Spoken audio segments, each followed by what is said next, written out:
कोरिया बहुत तेज है। हमरा सब दिन बोला बोला के सब कुछ लो ले हमरा आय तो कुछो गिफ्टो नहीं करला कि आय एकरा से आज जाय छी एग्जाम देले एग्जाम दे के एबे बहिन चो माल के फेर से लेबे माल लागे छो बहिन चो माले फोन करलको।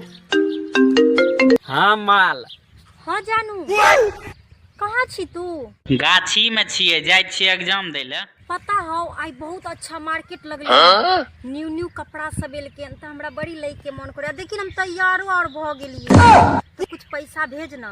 पैसा आगे पैसा हमरा जेमा में कहां छे बाप से हमें कना कना के ठेक के बहिन चो 500 टका लेने छिए जाय छी एग्जाम देले। उहे ना तू अपन काम निकाले छी हमरा तो कोनो मन पूरा नहीं करे छी। अगर पैसा नहीं भेजबी ना तो ठीके में हम ब्रेकअप कर लेबो कह देलियो हन। ब्रेकअप कर लेबी? हेलो हेलो बहिन चो काट दल के फोन नहीं।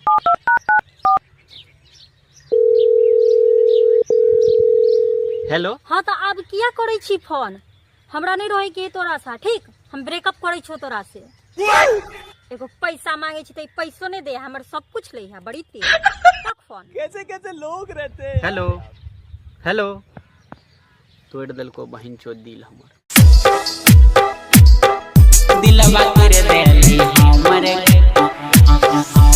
गरीब जइके आर्यन रिकॉर्डिंग स्टूडियो सहरसा। दिलवा कर देली हमरे गरीब जइके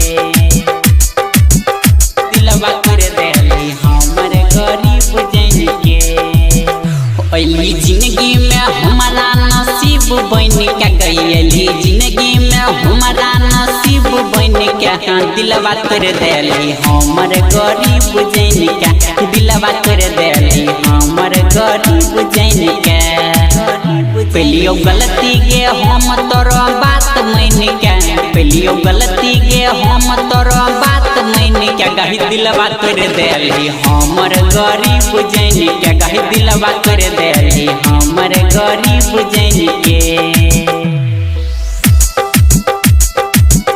दिलवा कर देली हमर गरीब जैन के आर्यन रिकॉर्डिंग स्टूडियो सहरसा। दिलवा कर देली हमर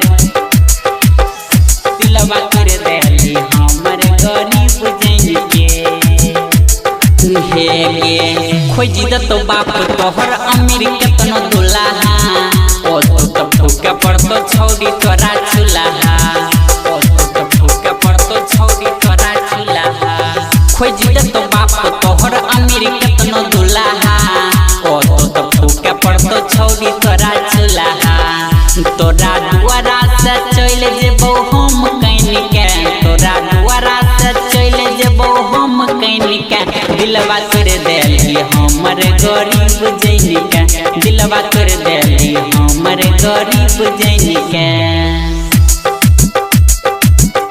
दिलवा कर देली हमर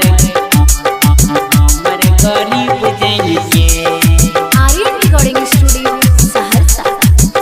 दिलवा कर देली हमर